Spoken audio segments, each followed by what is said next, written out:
कधीच नाही चुकणार तुमचे फेवरेट टीव्ही शोज झी5 सोबत, तेही एकदम फ्री।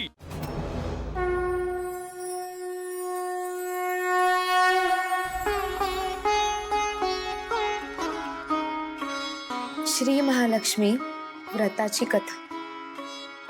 श्री महालक्ष्मीची कृपा आपल्यावर व्हावी, तिनं आपल्या घरात वास करावा, पैसा, शांती, समाधान घरात नांदावं म्हणून श्री महालक्ष्मीचे व्रत करतात। हे व्रत केल्याने मनातल्या सर्व इच्छा पूर्ण होतात।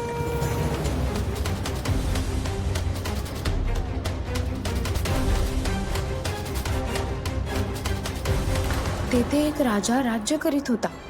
त्याचे नाव भद्रश्रवा। तो शूर होता, दयाळू होता आणि प्रजादक्ष होता। 4 वेद, 6 शास्त्रे, 18 पुराणे यांचे ज्ञान त्याला होते। अशा या राजाच्या राणीचे नाव होते सुरचंद्रिका। राणी रूपाने सुंदर होती, सुलक्षणी होती आणि पतिनिष्ठ होती।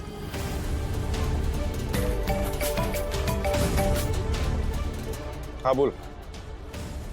अच्छा, हार्ड डिस्क गाडीत आहे का? ठीक आहे, बघतो मी।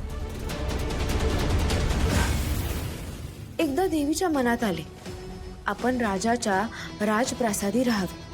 त्याने राजा आणखी सुखी होईल, प्रजेलाही तो आणखी सुख देईल। गरिबाकडे राहिले तर सगळ्या संपत्तीचा तो एकटाच उपभोग घेईल। म्हणून देवीने एका म्हातारीचे रूप घेतले। गाडी थांबव। फाटकी वस्त्रे आली, आधारासाठी हातात काठी घेतली आणि काठी टेकत टेकत ती राणीच्या महालाच्या दाराशी आली। आजी, लागलं नाही ना तुम्हाला? नाही। कुठे चाललात तुम्ही? मला सोडू का? मी या बाजूने चाललोय बघा। नाही, या बाजूने जाऊ नका, तो रस्ता बंद आहे। तुम्ही ह्या बाजूने जा।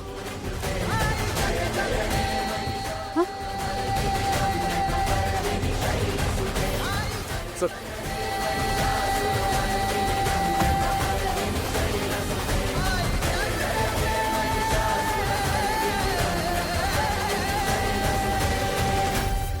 ती संतापून म्हणाली, तुझी राणी गेल्या जन्मी एका वैश्याची पत्नी होती। तो वैश्य फार गरीब होता, त्यावरून त्या दोघांची नेहमी भांडणं होत। नवरा तिला मारहाण करी। या त्रासाला कंटाळून एक दिवस ती घर सोडून गेली आणि जंगलात उपाशी तापाशी भटकू लागली। तिची अवस्था पाहून मला तिची दया आली। मी तिला ऐश्वर्य, सुख आणि संपत्ती देणाऱ्या श्री महालक्ष्मीच्या व्रताची माहिती सांगितली। त्याप्रमाणे तिने ते व्रत केले। तिच्या व्रताने महालक्ष्मी साक्षात प्रसन्न झाली। तिचे दारिद्र्य संपले, तिचे घर संपत्ती समृद्धीने भरली, तिच्या जीवनात आनंद भरला।